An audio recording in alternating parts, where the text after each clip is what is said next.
must be priority to us to rejoice.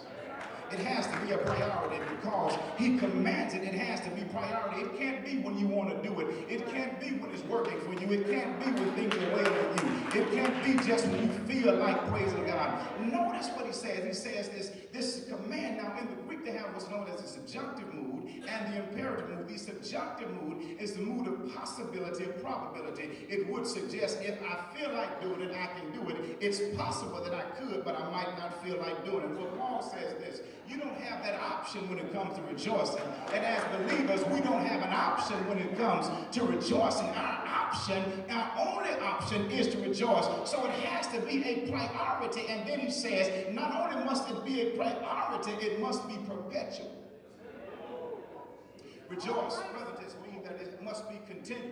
That means that we have to have a lifestyle of living in the joy of the Lord. He says that must be the life. That's why I can't understand believers who come to church acting as if they have lemons in their mouth because they're sour and bitter. I can't understand how the Lord wakes you up to see a day that you've never seen before. In fact, the reality of it is this. We are hooked up to life support, and our life support is the Lord himself. And if he decides to disconnect us from life support, we couldn't breathe another moment. But we get up as if God owed us a wake-up call. And I don't know about you, but when he wakes me up every morning, I get excited by the mere fact that he woke me up knowing that he didn't have to wake me up.